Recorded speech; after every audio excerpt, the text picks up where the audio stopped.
Ito ang latest weather update. Alamin ang pinakasariwang ulat panahon ngayon dito sa Information TV Educational Channel. Kanina alas 3 ng hapon huling namataan itong sentro ni Tropical Storm Pabuk na dating ang Bagyong Romina sa layong 165 kilometers kanluran ng Kalayaan Islands. So malayo na ito sa ating kalupaan at wala na tayong inaasang direktang epekto nito sa anumang bahagi ng ating bansa. Samantala makikita natin dito sa ating latest satellite images itong mga makakapal na kaulapan sa silangang bahagi ng ating bansa, particular dito sa Southern Luzon at ilang bahagi ng Eastern Visayas ay ang patuloy na epekto ng shearline o yung salubungan ng mainit at malamig na hangin. Kaya mataas sa tsansa ng pag-ulan pa rin na ating inaasahan dito sa ilang bahagi ng Eastern Visayas, sa Kabikulan, pati na rin dito sa Calabarzon, buong Mimaropa, pati na rin sa ilang areas ng Western Visayas sa mga lalawigan ng Aklan at sa Capiz. Samantala, sa ilang bahagi naman ng Luzon, patuloy naman yung epekto ng northeast monsoon o yung malamig na hanging amihan. Kaya asan rin natin itong mga kaulapan at pag-ambon dadala ng weather system na ito sa silangang bahagi ng northern at central Luzon. So sa mga areas yan ng Cagayan Valley, pati na rin dito sa bahagi ng Cordillera, dito sa Metro Manila at ilang bahagi ng central Luzon. For the rest of Luzon, so sa Ilocos Region, nalalabing bahagi ng Central Luzon, pati na rin dito sa nalalabing bahagi ng Visayas at buong Mindanao. For the next 24 hours, magpapatuloy itong maaliwalas sa panahon. Generally, fair weather conditions. Kung yun pa man, nakahanda pa rin tayo sa mga tsansan ng mga biglaan at panandaliang buhos ng ulan na dulot ng thunderstorms, especially nga sa hapon hanggang sa gabi. At ito yung magiging lagay ng ating panahon bukas dito sa bahagi ng Luzon. Magpapatuloy yung pag-ulan na dulot ng shearline sa ilang areas ng Southern Luzon, sa mga rehiyon yan ng Calabarzon, pati na rin dito sa Bicol Region at malaking bahagi ng Mimaropa. Kaya sa mga lugar na ito, especially dito sa area ng Quezon at Bicol Region, makanda tayo sa mga banta ng pagbaha at pagbuho ng lupa. For the rest of Luzon, including Metro Manila, inaasahan natin yung patuloy na pag-iran ng malakas sa northeast monsoon. Kaya maulap ka kalangitan na ating inaasahan bukas at kung may mga pag-ulan man tayong mararanasan, ito yung mga light rains o pag-ambon lamang, especially dito sa area ng Ilocos Region. Maximum temperature forecast para sa Lawag bukas, posibleng umabot ng 31 degrees Celsius, 24 degrees sa Baguio City, 28 degrees Celsius sa Tuguegarao. Maximum temperature forecast for Metro Manila tomorrow, posibleng umabot ng 30 degrees Celsius, 29 degrees naman dito sa Legazpi at 27 degrees Celsius sa bahagi ng Tagaytay. Sa mga areas naman ng Palawan, Visayas at sa Mindanao, dahil rin sa shearline, itong mga areas ng Kalayaan Islands, pati na rin sa mga lalawigan ng, or sa ilang areas ng Western Visayas, pati na rin dito sa Eastern Visayas, sa Samar Island, pati na rin dito sa Leyte Island at Biliran, asahan rin natin or mapapatuloy itong mga pag-ulan na dulot ng shearline, especially nga sa hapon ng sa gabi, saka natin nararanasan yung mga malalakas sa pag-ulan na ito. For the rest of Palawan or sa malaking bahagi ng Palawan, rest of Visayas at buong Mindanao, simula ngayong gabi hanggang bukas sa madaling araw, makanda tayo sa mga tsansa ng isolated rain showers or thunderstorms. Sulit panandalian naman yung mga pag-ulan na ito. So inasahan natin starting tomorrow morning hanggang tanghali ay maaliwalas na muli ang ating panahon. Maximum temperature forecast for Kalayaan Islands at Puerto Princesa bukas, posibleng umabot ng 30 degrees Celsius. 31 degrees naman sa area ng Iloilo at Cebu at 31 degrees Celsius rin sa bahagi ng Tacloban. Maximum temperature forecast for Cagayan de Oro bukas, posibleng umabot ng 32 degrees Celsius. 33 degrees naman dito sa bahagi ng Davao at 33 degrees Celsius sa area ng Zamboanga.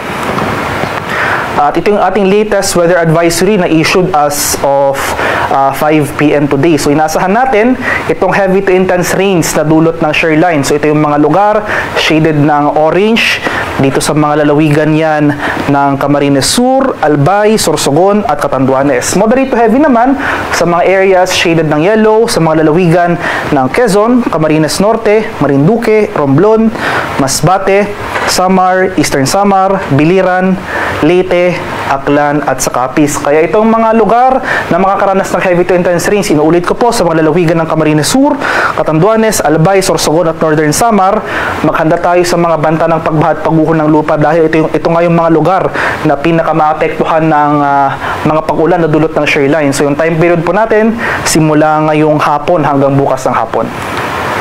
Pagsapit naman tomorrow afternoon hanggang Wednesday afternoon, magpapatuloy yung heavy to intense rain sa dulot ng shoreline. So mapapansin po natin, bahagyang tataas yung mga pag-ulan na dulot ng shoreline. So ang dahilan po nito kung bakit tumaas yung mga or kumbaga may northward shift ng mga pag-ulan na dulot ng shoreline ay tumaas yung axis ng weather system na ito. So inaasahan pa rin natin itong heavy to intense rain sa ilang bahagi ng Bicol region, sa mga lalawigan ng Camarines Sur, Catanduanes, Camarines Norte. Lalakas na rin yung mga pag-ulan dito sa Quezon at heavy to intense rains ang ating inaasahan dito sa lalawigan ng Aurora. Moderate to heavy rains, muli ito yung mga lugar na shaded ng yellow sa mga lalawigan ng Isabela, sa Oriental Mindoro, Marinduque, Romblon, Albay, Sorsogon, Masbate, Northern Samar at Eastern Samar.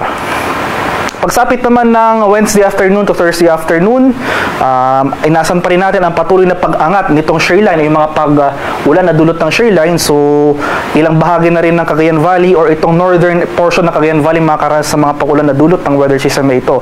So, heavy to intense rains, areas shaded ng orange sa mga lalawigan ng Aurora, dito sa Quezon. At inasan rin natin itong moderate to heavy rains, itong mga areas shaded ng yellow sa mga lalawigan ng Cagayan, including Babuyan Islands, Isabela, Nueva Ecija, Bulacan, Rizal, dito sa bahagi ng Camarines Norte, Camarines Sur, Catanduanes, Albay, Sorsogon, sa lalawigan ng Marinduque, Romblon, Masbate at Northern Samar. Kaya inuulit ko po itong mga lugar na nabanggit ko for the past sa mga susunod na 3 araw, lalong-lalo na itong mga lugar na makakaranas ng heavy to intense rains. Maghanda po tayo sa mga banta ng pagbaha at pagbuho ng lupa dahil inaasahan natin itong mga malalakas at tuloy-tuloy na buhos ng ulan na dulot ng shoreline for the next 3 days.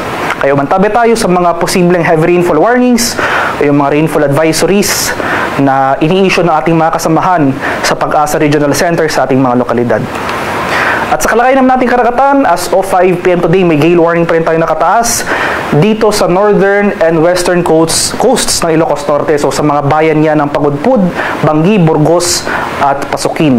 May gale warning rin dito sa northern and eastern coast ng Catanduanes, sa mga bayan niya ng Baras, Gigmoto, Viga, Panganiban, Bagamonok at Pandan. Kaya sa mga ating kababayang mangingisda at may mga maliliit na sasakyang pandagat sa mga lugar na ito, kung maaari ay huwag po na tayong pumalaot dahil makakaranas tayo ng maalong karagatan na dala ng hanging amihan. At para naman sa ating 3-day extended weather outlook sa mga piling syudad ng ating bansa, starting on Wednesday sa araw ng Pasko, maulang panahon ang ating inaasahan dito sa ilang bahagi ng Luzon. So dahil sa epekto ng shoreline o yung salubungan nga ng mainit at malamig na hangin, makakaranas tayo ng mga pag-ulan na dulot ng weather system na ito sa bahagi ng Metro Manila at malaking bahagi pa nga ng Central and Southern Luzon. Magpapatuloy mga pag-ulan na dulot ng Northeast Monsoon o yung hanging amihan sa Baguio City sa 3 araw na ito. So from Wednesday to Friday, asahan natin itong maulang panahon sa Baguio City na dulot ng amihan. Magpapatuloy rin, tulad ng nabanggit ko kanina, yung epekto ng shoreline sa malaking bahagi ng Kabikulan, so that includes Legazpi City sa araw ng Pasko. Pero improving weather conditions naman na ang ating inaasahan pagsapit ng Huwebes at sa Biyernes. So mas maaliwalas ng ating panahon dito sa Metro Manila. Ngayon pa man, nandiyan pa rin yung mga tsansa ng panandaliang pag-ulan sa hapon hanggang sa gabi na dulot ng thunderstorms. Kasama na dyan ang malaking bahagi ng Southern Luzon, including Bicol Region or Legazpi City. Maximum temperature forecast para sa Metro Manila for the next 3 days, posibleng umabot ng 31 degrees Celsius, 23 degrees sa Baguio City at 30 degrees Celsius sa Legazpi City.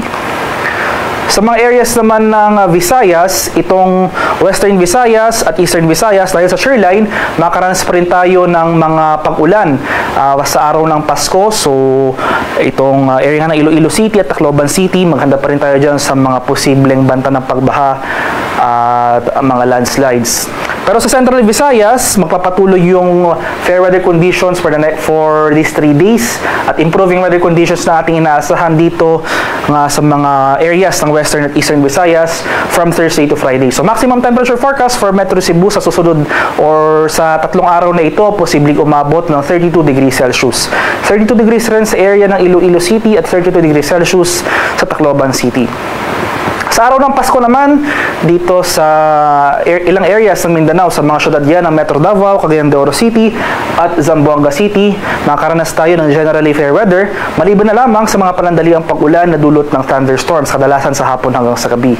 At sa mga susunod na araw, pagsapit ng Huwebes at Biyernes, dahil sa pag-iral ng easterlies o yung mainit na hangin galing sa karagatan ng Pasipiko, posible tayong makaranas ng mga kalat-kalat na thunderstorms sa mga araw na ito. So, pagsapit ng Huwebes at Biyernes, especially itong eastern section ng Mindanao, sa mga rehiyon ng Caraga at Davao Region, makakaranas ng mataas na tsansa ng pag-ulan, pati na rin dito sa ilang areas ng Zamboanga Peninsula. Pero magpapatuloy yung maaliwalas sa panahon sa central portion ng Mindanao for these 3 days. So, itong area ng Cagayan de Oro City, generally fair weather ang ating inaasahan. Magdala pa rin tayo ng pananggalang sa ulan na dulot ng thunderstorms. Ang haring araw dito sa Kamaynilaan ay lulubog mamayang 5:33 ng umaga at sisikat naman bukas sa ganap na 6:17 ng umaga.